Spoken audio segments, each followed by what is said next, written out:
Good morning, everybody. Welcome to Hope Santa Barbara. Happy 5th of July, although we're happy to be celebrating the 4th of July. My name is Gabe Hollis. I'm the Student Ministry Director here at Hope. I'm Jordan Branch, our Team World Vision Captain at Hope. We're going to get started in about 10 minutes, but we have some fun planned until then and some fun planned after then. But for now, let's get on with the pre-fun fun. Here we go.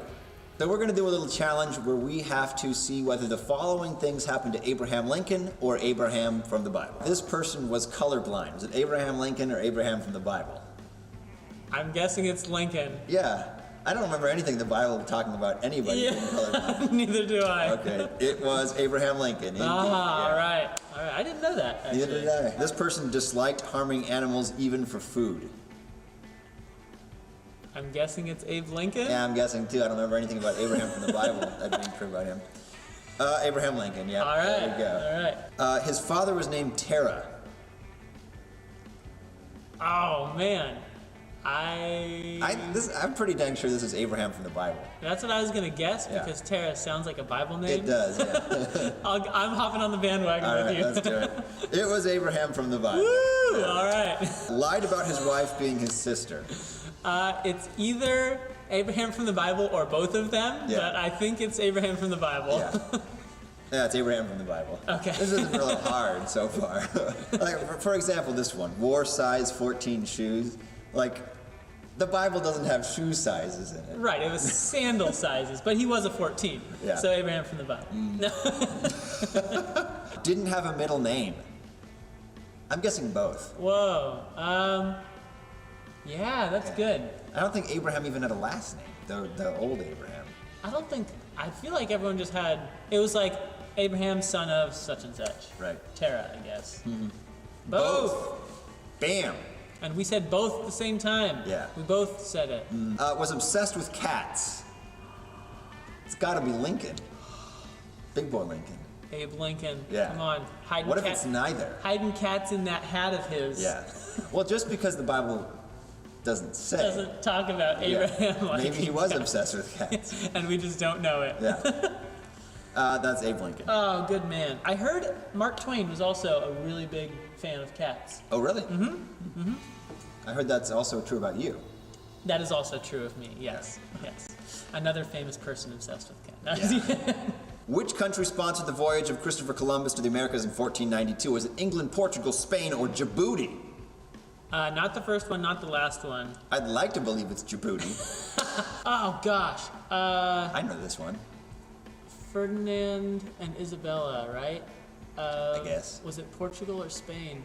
Oh, Jordan! Everyone's dang. gonna judge you if you get it wrong. I know! They're gonna judge me anyway! You're gonna judge yourself. I'm gonna say Spain. Yeah! Nicely done. The pressure's gone. You do not know how much my heart is racing right now. Even faster than you race. Oh, that's that's good. Who wrote the lyrics of the Star Spangled Banner? Was it Francis Scott Key, John Stafford Smith, George Washington, or Lin-Manuel Miranda? Or was it Abraham? Lin-Manuel Miranda, that's funny. Who's that? He wrote Hamilton. Oh. Yeah, oh man, that's recent American history. Yeah. Francis Scott Key. That's right. I did a report on him in 4th grade or something. Whoa. Was it the Battle of... Endor? Yeah. Hey, comment below if you know what battle it was. I'm guessing Fort Sumter, but I'm also ignorant. Whose large signature is the most famous in the Declaration of Independence? Was it Thomas Jefferson, John Adams, Benjamin Franklin, John Hancock? Well, John Hancock, he's famous for his signature, right?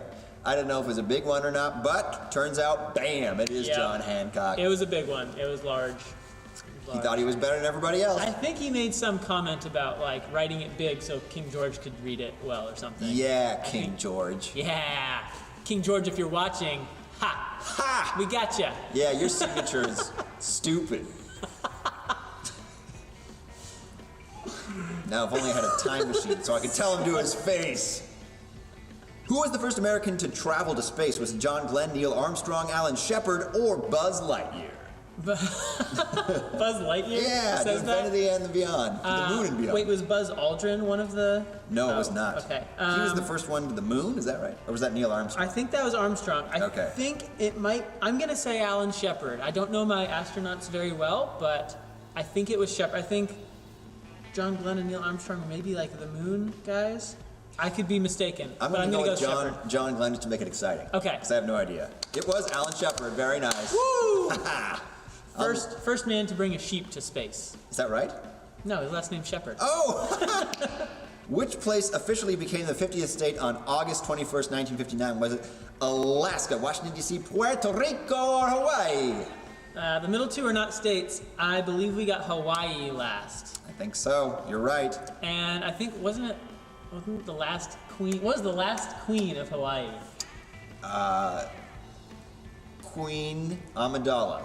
No, I think it was something like Liliuokalani or something. All right. Just fun Google it. fact. Let us know. But do you know the state fish of Hawaii? The Huma Huma Nuka Nuka Apua'a. Yeah!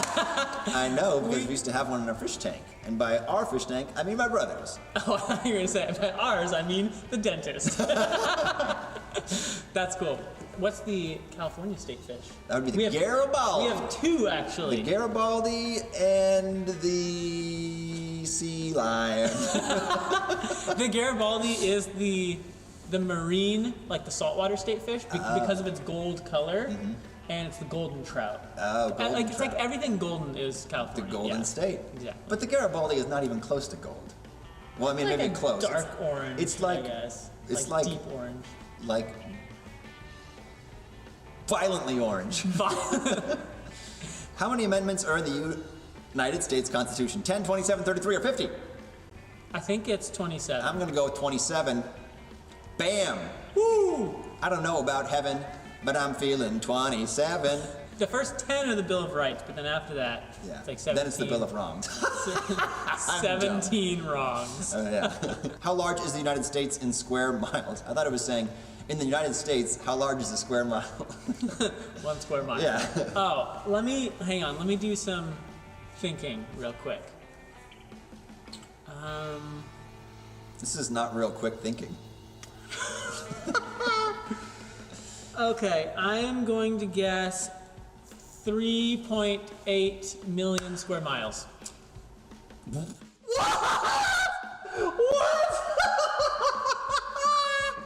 Oh my goodness! I can't believe it! Was that a guess? Yes! What? Math works! Study math, kids! Oh my gosh! My mind is boggled right now. You didn't even guess! I didn't. Bro! It was pointless for me to guess. No way! No way! His week is gonna be made. Like, he's gonna be going on this for the next year. Jordan loves to win. Woo! So this is the best thing that will happen to him all year. Yeah. Sorry, Melanie. Yeah, that's exactly what I was gonna say. Sorry, Melanie, you're great, but Jordan guessed 3.8 million square miles. Oh, baby! That felt so good. Yeah, I bet it did. Now we're gonna try and find out whether the following events happened on a 4th of July or not. Let's check it out. True or false? One of the first and only bullfights in the United States happened on July 4th. True. False. True. True or false? A Pizza Hut blimp crash landed in New York City on July 4th. True. I'm going with true. True. Yeah, July 4th, 1993. I Whoa. was alive then. I don't remember that. True or false? The Mars Pathfinder spacecraft landed on the surface of Mars on July 4th. That seems too perfect to me. I'm going with false. True. True. Mars Pathfinder spacecraft landed on the surface of Mars on July 4th, 1997. 97. 97. Whoa. True or false? Bruce Springsteen's album, Born in the USA, was released on July 4th. False. False. True. Oh, dang True. it. 1984. I was -1 years Wow. old. Was I a Can't fetus do that. then? No, I was not yet a Quite. fetus. Not quite. George Washington became the first U.S. president on July 4th. I'm gonna say False. no. False. No. Yeah. It was February 4th. It was the 4th, but February. February. True or false? John Adams and Thomas Jefferson both died on July 4th. Wow, that was a really morbid sentence to read in that voice. I'm guessing it's true. I'm going with false. True? Wow. So in this challenge, we're gonna read some gibberish, and we have to figure out what the heck it actually means. For example, Der Thurton Strip Sandy Umarica Conflac. I'm guessing this is America down here. American flag. American flag. Diarthen. Strip Zandi. Oh, stripes and in stripes and the American flag. There are 13 stripes in the American flag. Bam! Whoa. Take that. Something. King George? Yeah! We love you, Britain.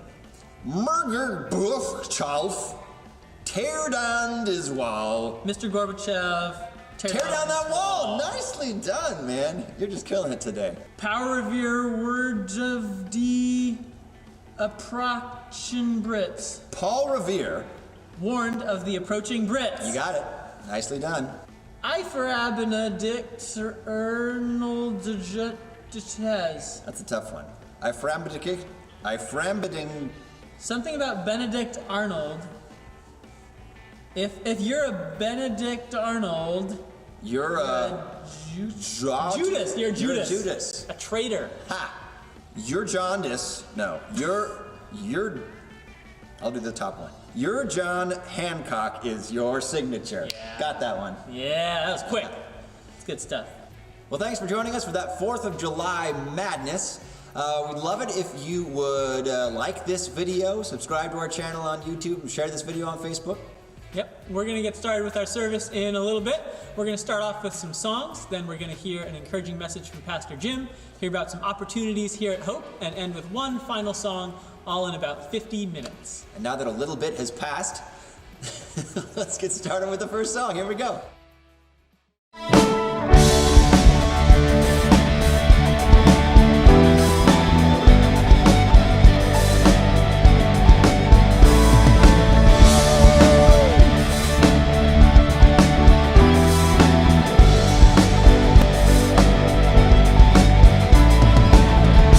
There were walls between us, right across you came and broke them down.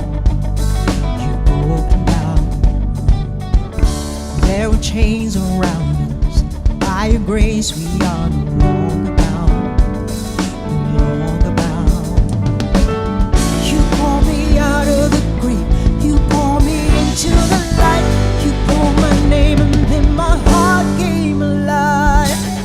Your love is greater, your love is stronger, your love awakens, awakens, awakens me. Your love is greater, your love is stronger, your love awakens.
Before I spoke a word, you were singing over me. You have been so, so good to me.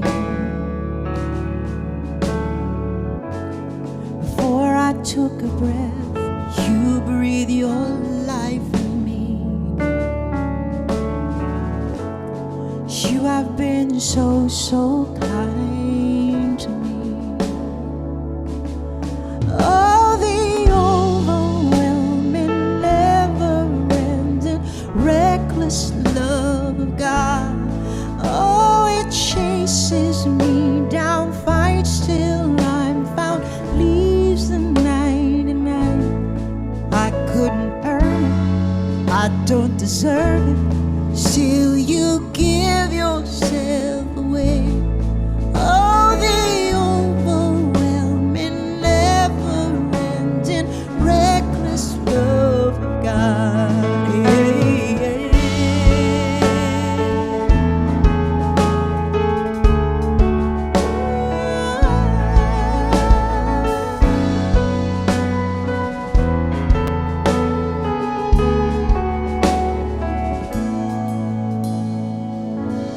When I was your foe, still your love fought for me. You have been so, so good to me. When I felt no worth, you paid it all for me. You have been so, so kind to me.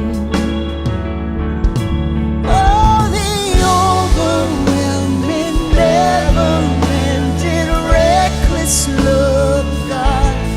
Oh, it chases me down, fights till I found, leaves the 99. I couldn't earn it, I don't deserve it, still you give yourself away. Oh, the overwhelming, never-ending, reckless love of God.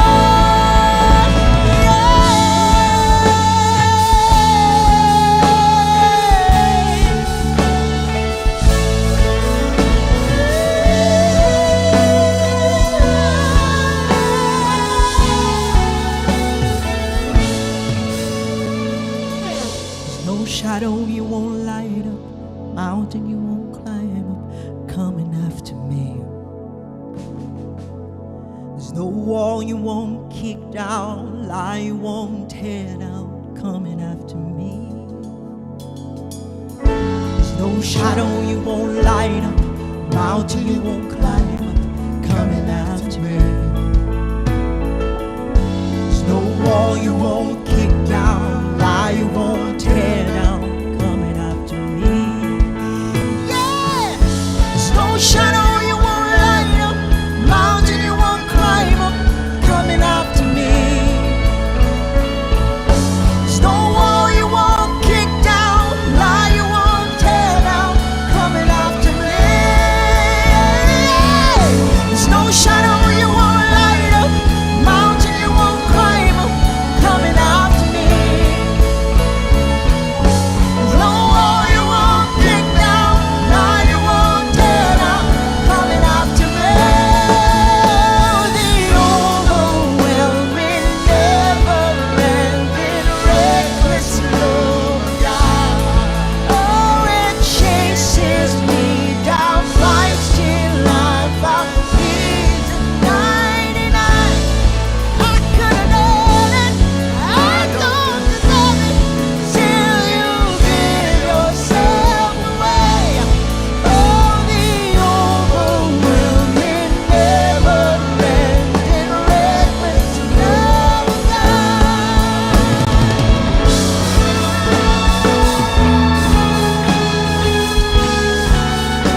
You answer me from where the thunder lies. I can't outrun this heart I'm tethered to. When every step I collide with you,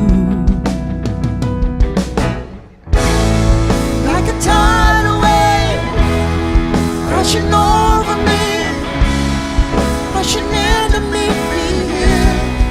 Your love is fierce, like a hurricane that I can't escape, tearing through the atmosphere.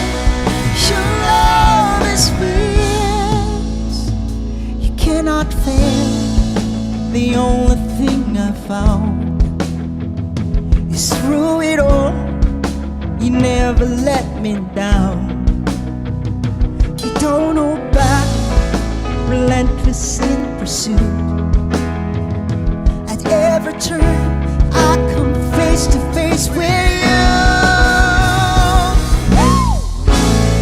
Like a tidal wave rushing over me, rushing into me. Your love is fierce, like a hurricane that I can't escape, tearing through the atmosphere. Your love is fierce.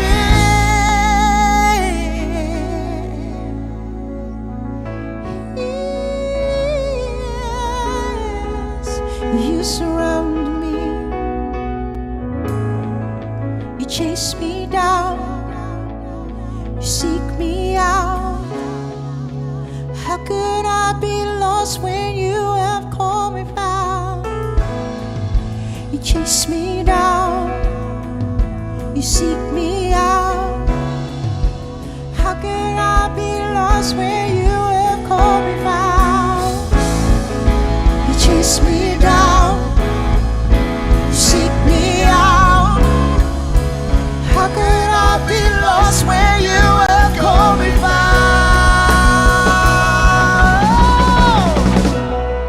Like a tidal wave rushing over me, rushing into me. Your love is fierce, like a hurricane that I can't escape, tearing through the atmosphere. Your love is fierce. Your love is fierce. Yeah, His love is fierce. Your love is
So when you think of 4th of July, what do you think about? For me, that scene from The Sandlot comes to mind where they can play one baseball game a year at night because there are fireworks on the 4th of July and it's enough light to play a baseball game. And there's a scene where they're watching the fireworks and America the Beautiful is playing, and it's just like kids having a good time playing ball. I love that scene. It's amazing. And that's what I think of, like the classic 4th of July, this is how it ought to be. Yeah, it's beautiful. It is. What about you? For me, I remember this one time going to a fireworks show, and there was like a bunch of people dancing, and there was like a circle where people would go and dance in the middle, and everyone would stare at them, and I was like, I love it when people stare at me and pay attention to me. I'm like, pay attention to me, please? Do you like me now? So I took my shirt off and did the worm in the dirt, and everyone was like, whoa, put it on Snapchat, woo! And so that was a great memory because people paid attention to me. Snapchat. So this is a pretty recent memory then. Yeah, it wasn't too long ago, sadly. Hey everybody, welcome to Hope, Santa Barbara. Welcome to our 4th of July edition on the 5th of July. My name is Gabe Hollis. I'm the Student Ministries Director here at Hope. I'm Jordan Branch, our Team World Vision Captain. We would like to welcome our newest member of Hope, Miss Alina Ray, born to Paul and Jenny Knight in June. Congratulations to your whole family, and we cannot wait to meet you in real life, hopefully very, very soon. Woo! Hey, we would love it if you'd take a chance to connect with us by filling out your connection card. It's a virtual connection card. You can click on the link for that in the description. And you can also click on the link that we're posting in the chat right now. If you fill that out, you can let us know a little bit about you. You can sign up for some different stuff, write a prayer request, write us a comment, give us some feedback. It's a great way for us to connect with you. We're not going to spam your email account if you give us your address. We're going to be real sensitive with that. And for every person who fills out a connection card today, Hope will donate $1 to RIP Medical Debt, which will enable them to cancel $100 of medical debt for someone who's really feeling that as a burden. So when you fill out your connection card, you're helping others too. And one thing that we love to do at Hope is to help out an orphanage in South Africa, Johannesburg, South Africa, called 5Cs, Christ Church Christian Care Center, if I can get it right. And in one of the most overpopulated AIDS-infected parts of the world, Johannesburg, South Africa. And yesterday, July 4th, was actually the 20th anniversary of 5Cs. They care for 96 children, orphans, vulnerable children between the ages of 6 and 18.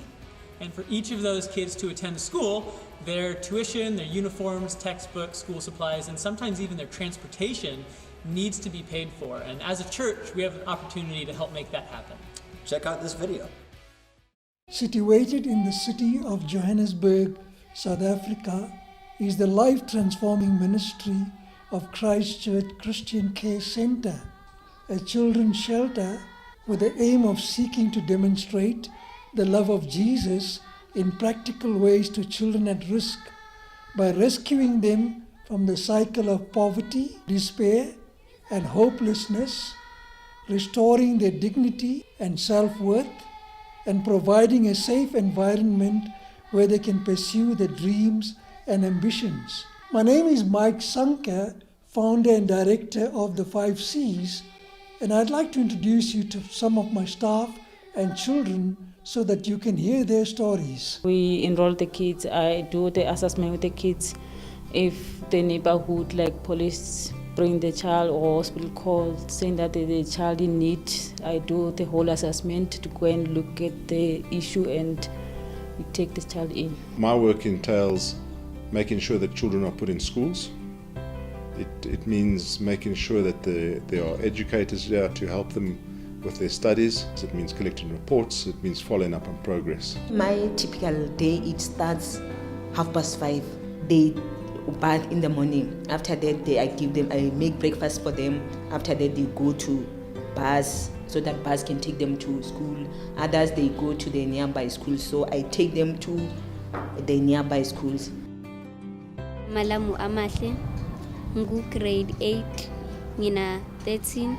I've been at the center for 10 years. Bengeging phile kahle, bengeging benekaya, and I was gonna be sick more often. I wanna be a meteorologist.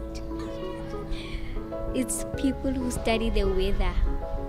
Yeah. I enjoy it really. I enjoy it. That's where I belong to. This is my house. These are my kids. I feel like a family of 10 boys. Joy comes in seeing children do well. And it's not only their futures that are being changed, it's other people's futures that are being molded.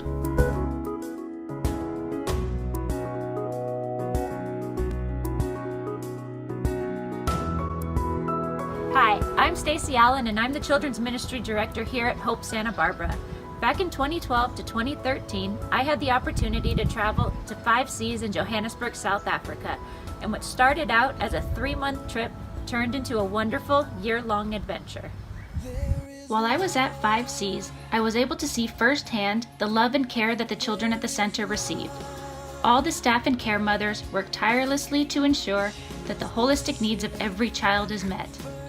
The children would most likely not be receiving 3 meals a day, provided an education, or have a relationship with Jesus if they did not live at the care center.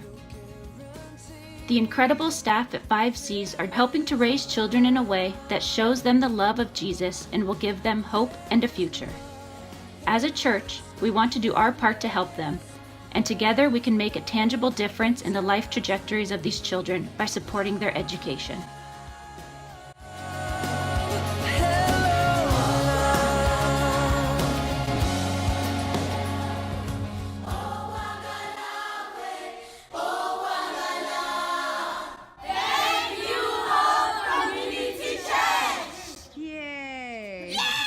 That was awesome. Thank you, Stacy. And Stacy and Jim actually got to catch up with some of the fine people over at 5Cs in a Zoom call. So check this out. Good morning, Hope Church from 5Cs. We just trust that all is well with you guys under the circumstances. And first of all, I just want to thank you for the partnership that we have with the church that goes back many, many years. And we're so grateful. And I want you to know that without your support and prayers, we would not be where we are. It's been a wonderful 20 years with lots of challenges, and many, many kids have come and have graduated and are now productive citizens in South Africa.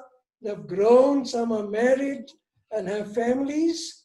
And we started with about 10 children in July 2000, and gradually it began to increase over the years.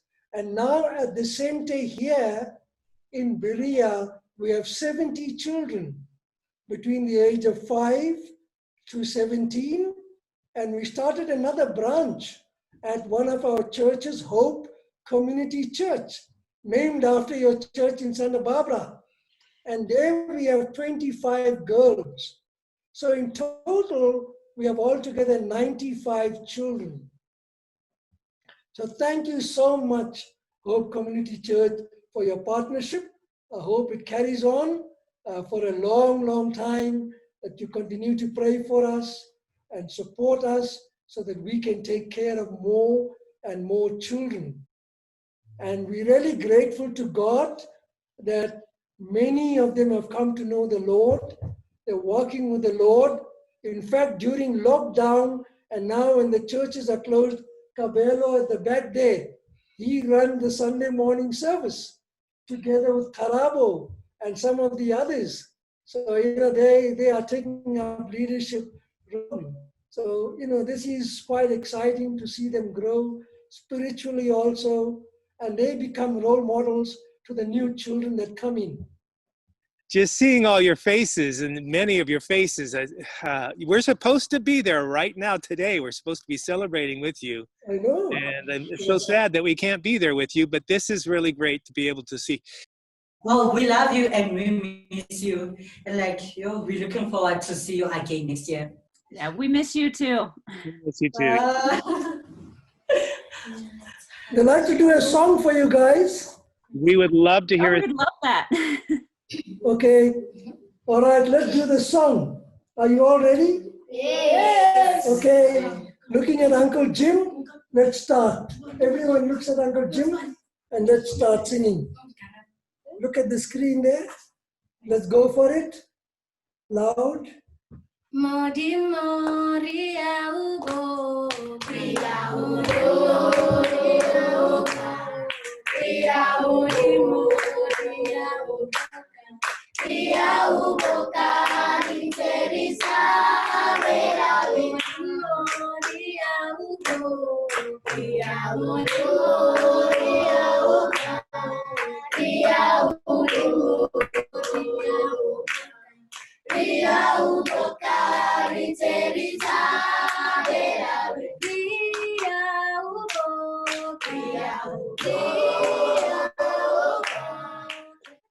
No, the song was beautiful. It was beautiful. You brought tears to my eyes, honestly. Oh. Yeah. Sorry, we can't wipe your tears. We're too far away. Yeah, it's just, There really are a whole lot of charities to donate to. It's kind of hard to know which one to donate to, and some people are a little nervous, wondering where exactly is my money going, what's the difference that's going to be made with this money. But we send people over to 5Cs every couple years, and we are able to personally see the huge difference that it's making in the lives of these children. Yeah, we as a church are setting a goal to raise $10,000 for 5Cs. Now, this will help provide that education for these children, which is such a valuable asset for their entire life. And we know that finances may be tight for some of you right now, but we're asking that you would consider making a donation if it's something that God puts on your heart, so we can help our neighbors across the world, especially in a time like this when so many organizations have been impacted financially. And if you think about it, if just 100 people donate $50, we're already at $5,000. We're already halfway there. And you can, any amount that you could donate is great, but think about, how much school supplies they could buy with just $25. And that $25 goes a lot farther in South Africa than it does here. So $10,000 has a massive impact. We'll put the link to the GoFundMe page here on the video, and you can also find it on the Hope Santa Barbara Facebook page and on our website. Share that link, forward it to someone. Let's see what God does with this. Yeah, it's going to be awesome.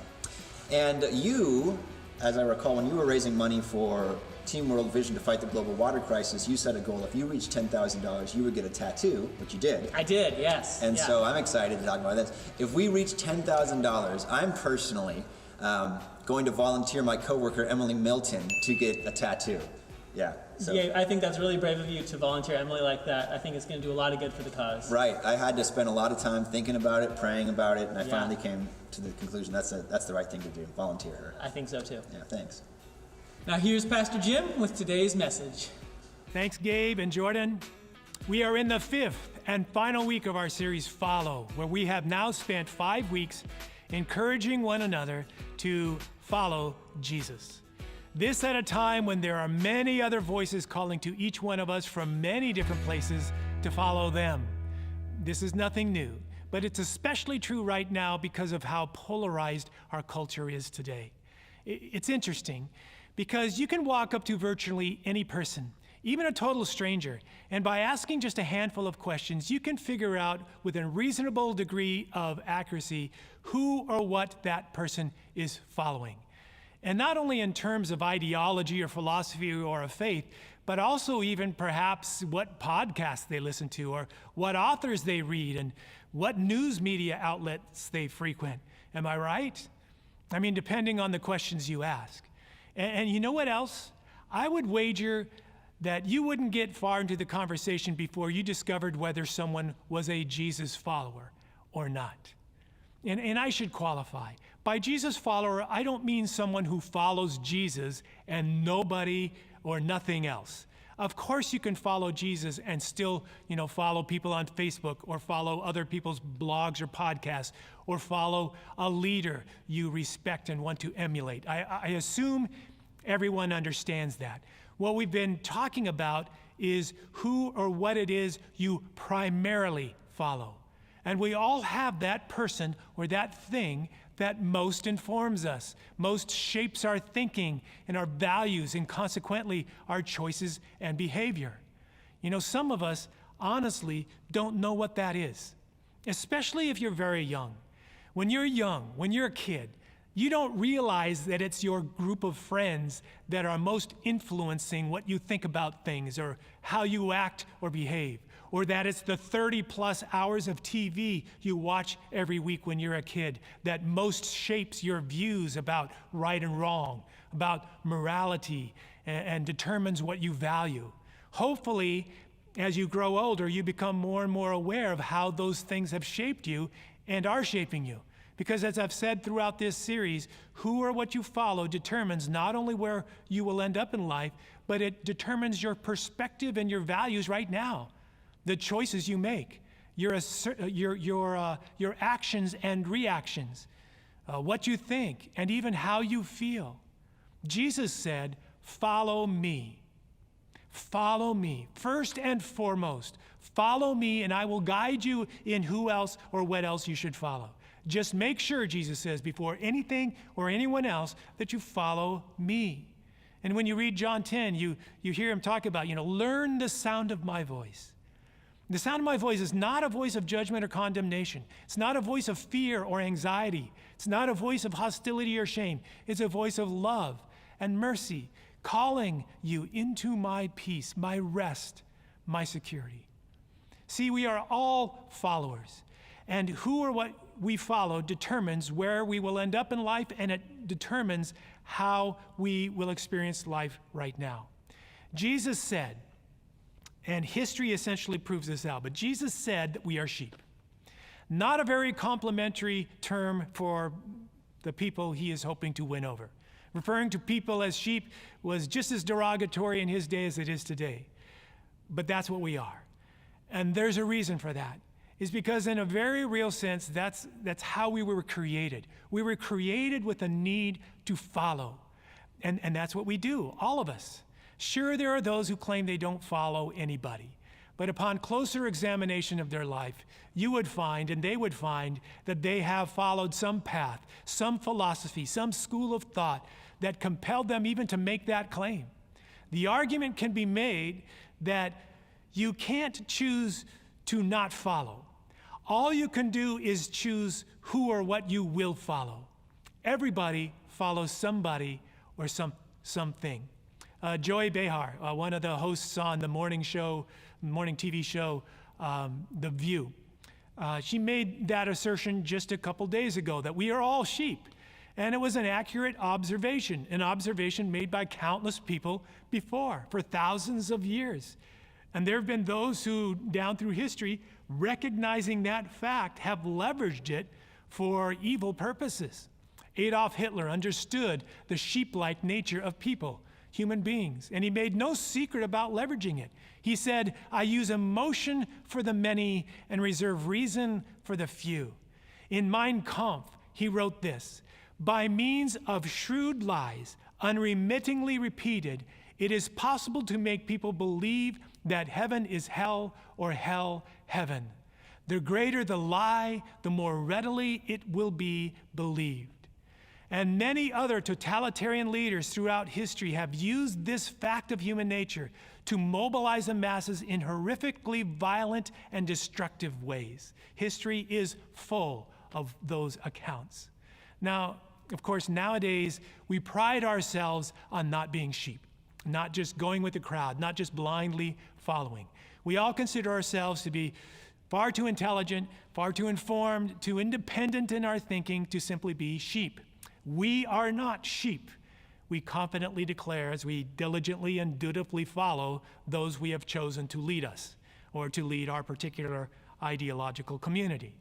Jesus says this, listen, I know it's a blow to your sense. I mean, there's not a Bible verse or anything, but when you read the scripture, it's clear that this is what he says. I know it's a blow to your sense of dignity, perhaps to your ego and to your false sense of independence. But sheep remains to be a pretty accurate description of what you are. And honestly, I mean, that's okay, because in a very real sense, it's how you were created. You weren't created to just go it alone. You were created to need God, to need, Jesus would say, you were created to need me, your shepherd. You were created for dependence upon me, a need to follow me. It's in your wiring, your DNA, your need to follow. Because Jesus would say, I don't want you just running off doing your own thing. That's not why I made you. I want relationship with you. But here's the thing, I didn't create you to be dumb sheep or blind sheep. I created you with an intellect and with the capacity for moral vision. An intellect and moral vision that would grow clearer and sharper and brighter the more you follow me. And by the way, I am also the light of the world, which is why that vision grows brighter and clearer. So the voice of Jesus will always be calling out to you and to me to follow him. First and foremost, it's what you were created for. And his voice continues to call out to the world, a world that has largely rejected him in favor of other voices, other forces, other entities or gods, or other ideologies. Listen, there are many philosophies in the world, many ideologies. There are many faiths. There are many schools of thought, many beliefs, there's even many various definitions of morality and justice. But there is only one true God, the creator of the universe. He and he alone is the light of the world. And only in him does this world have hope. Apart from him, we are hopeless. We are wandering in darkness, inventing for ourselves twisted and distorted concepts of justice and morality that ultimately fall in on themselves. Concepts of even purpose that don't bring us to the place we need to be. Paul, standing in front of the Areopagus in Athens, the center of all human wisdom and knowledge and learning in that day, during a debate with a group of secular philosophers, he said this: "From one man, God created all the nations throughout the whole world. He decided beforehand when they should rise and fall, and he determined their boundaries. His purpose was for the nations to seek after God and perhaps reach out toward him and find him, though he is not far from any one of us. For in him we live and move and exist. And as some of your own poets have said, we are his offspring." Now, this 4th of July weekend, our nation's birthday, you and I can be so very grateful. Grateful that we live in a country that, despite all the challenges we face, despite the present deep division, despite past injustices and inequality and abuses of power, in the founding of this nation that we live in its very DNA, was a clear declaration of dependence upon God. And I don't know how many of us realize just how significant that is. Within our Declaration of Independence are these words: "We hold these truths to be self-evident, that all men are created equal, that they are endowed by their Creator with certain inalienable rights, that among these are life, liberty, and the pursuit of happiness." There was a recognition by our founding fathers and the framers of our Constitution that there is a God we are accountable to. And as those created in his image, we have certain inalienable rights and responsibilities. Inalienable means that they cannot be taken away. Not by an individual, not by a group of people, not by the majority, not by the government. They are bestowed upon us by a higher authority.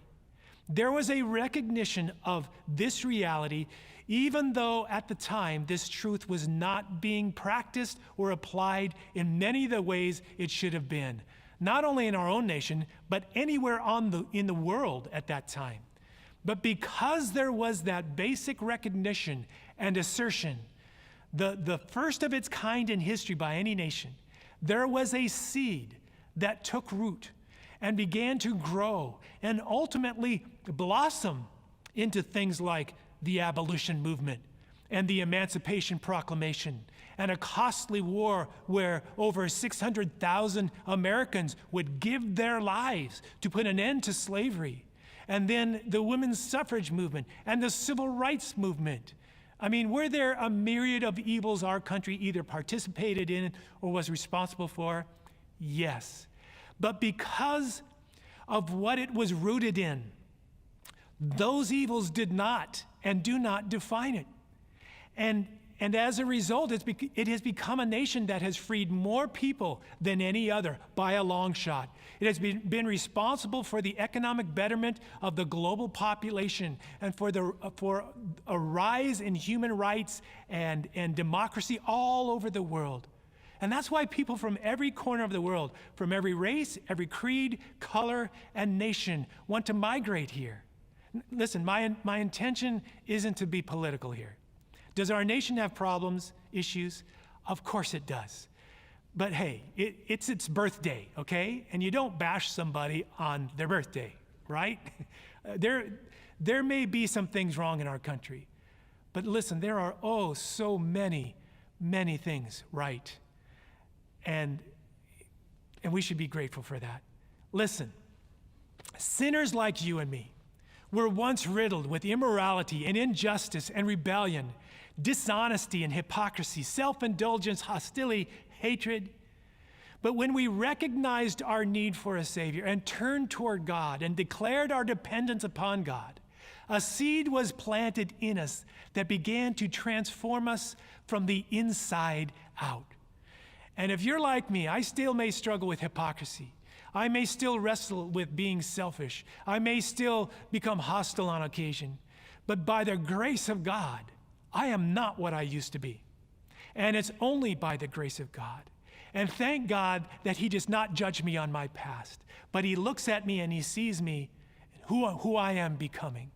And it seems that the same can happen to nations.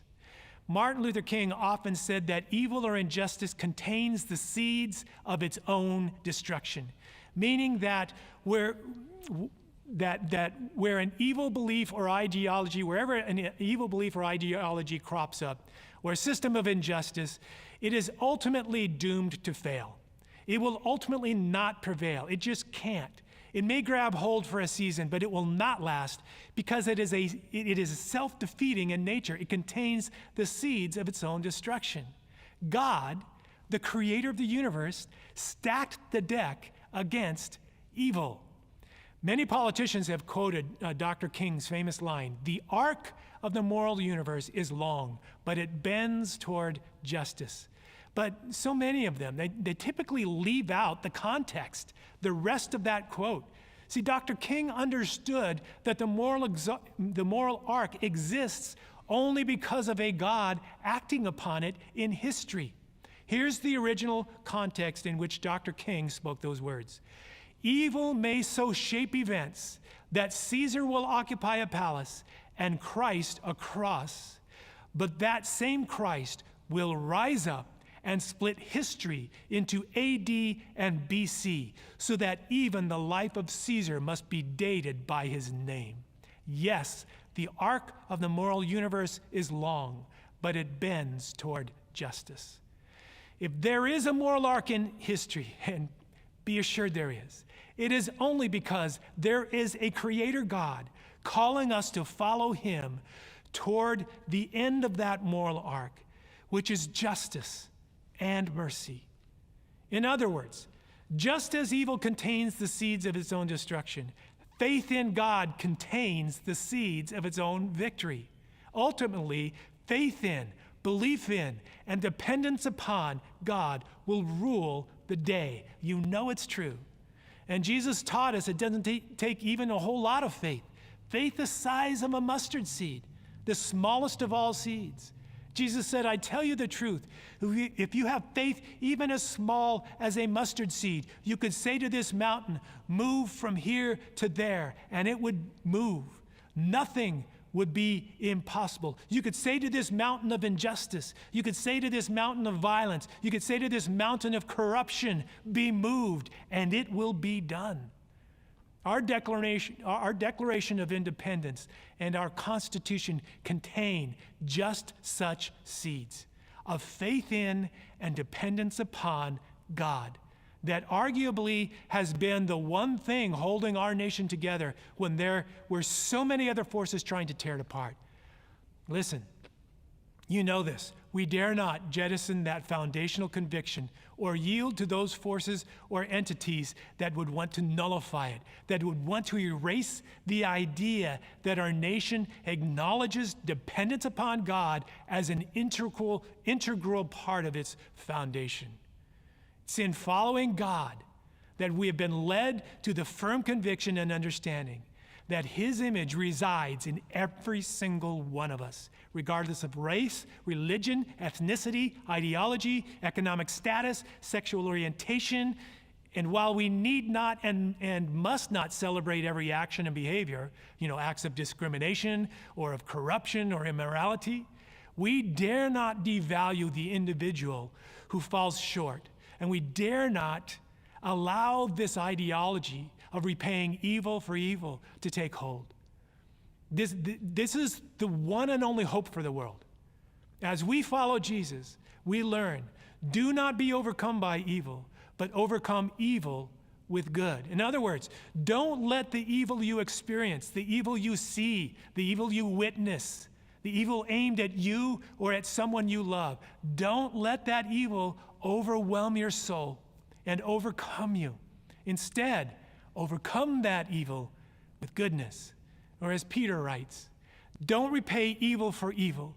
Don't retaliate with insults when people insult you. Instead, pay them back with a blessing. This is what God has called you to do, and he will grant you a blessing. Listen, this is a uniquely Christian concept. It is the hope of the world.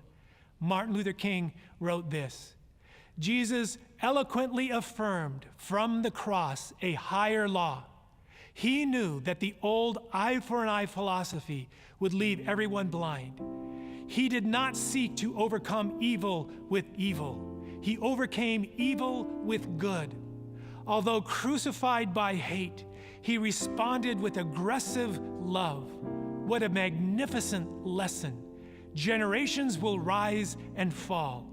Men will continue to worship the God of revenge and bow before the altar of retaliation. But ever and again, this noble lesson of Calvary will be a nagging reminder that only goodness can drive out evil and only love can conquer hate.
Dear Heavenly Father, we pray for our nation today. And we, first of all, thank you that you have allowed us to live in such a blessed nation. Thank you for the freedoms that we enjoy, the opportunities that we enjoy. And help us to extend those freedoms and opportunity to everyone within our borders and outside our borders. Lord, we're so grateful for our nation. And we also pray that you would have mercy on our nation. We recognize evils that have been done in this nation and by its leaders and its citizens for centuries. We recognize that we need your mercy and forgiveness. And we need you, God, to come and to heal our nation. The wounds, the hurts, Lord, the lives that have been destroyed. Lord, we pray by your sovereign power that you would heal our nation and have mercy on us. And let the seeds that have been planted in this nation from its beginning of dependence upon you, let those continue to grow and to blossom. And maybe we be ever more transformed into a nation that glorifies you and honors you by honoring and valuing all people of all races, creeds, nations, colors, ethnicities. We thank you for our nation. Jesus, the big problem is sin. That has been the problem from the beginning, is our sinful hearts. And you went to the cross to take care of that problem for us. So we take a moment right now, this morning, to thank you for going to the cross, and we take a moment to remember the price you paid to free us and to bring us into your kingdom. Lord, on the night that you were betrayed, you were having one final meal with your followers, with your disciples. And you took bread and you broke it into pieces. And after giving thanks, you gave it to your disciples and you said, "This is my body." It's a symbol that is being broken for you. Literally will happen on the cross the following day. But he was giving his disciples an object lesson. This is my body broken for you. Whenever you eat this, remember what I have done for you. So let's take the bread and remember the price that Jesus paid for our healing, our redemption.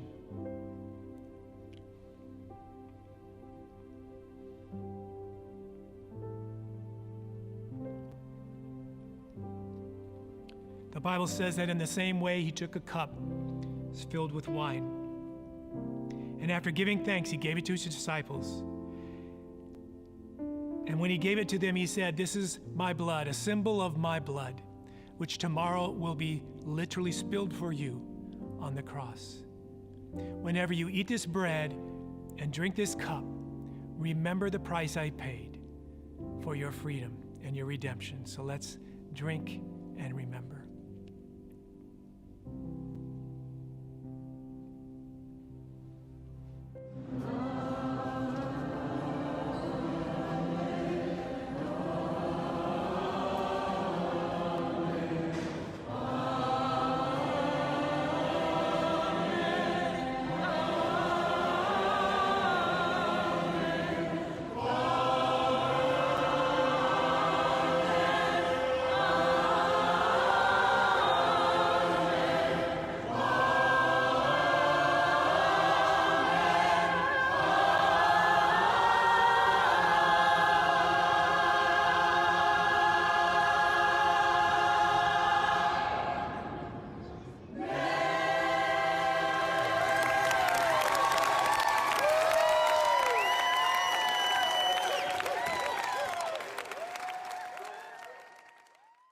Thank you, everyone, for sharing communion with us. It's always an amazing reminder of how Christ has brought us together. It truly is.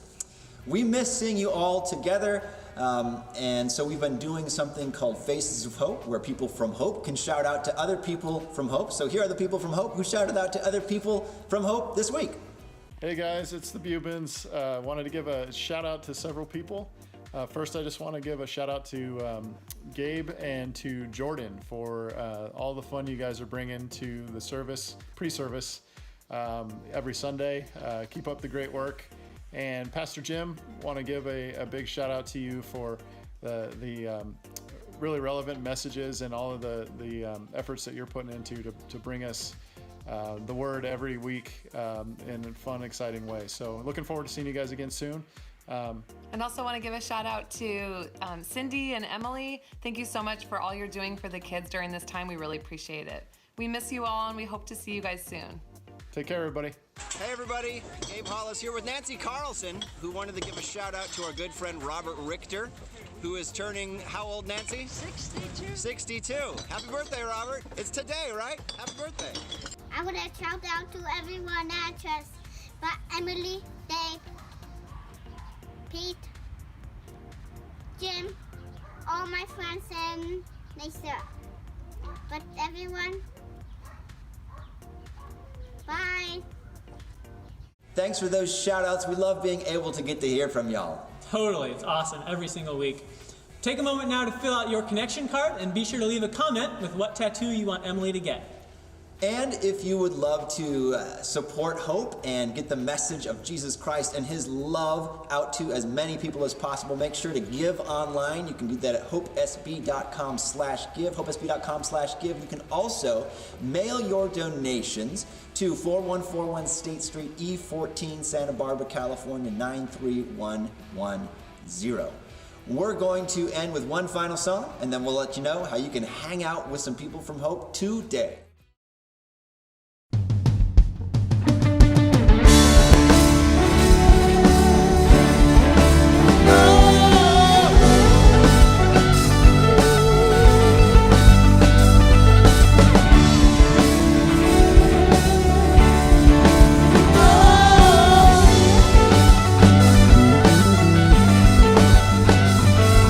He's coming on the clouds, kings and kingdoms will bow.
Thank you, band, for that awesome song. Now, we're going to do something called Zoom into Hope, where you can hang out from some of the great people of Hope on Zoom. We're putting a link in the comments that you can click on to be able to do that. You're going to go to a Zoom room with some other people from Hope. There'll be a host leading the discussion. It's really laid back. It's really fun. You can stay for a couple minutes. You can stay for longer. It's up to you. And we would love to see you there. Until next week, have a great week. Later. Bye. And then keep having a great week after that and forever. Make it a habit. Yeah, just great weeks all around. Yeah. Goodbye for real this time.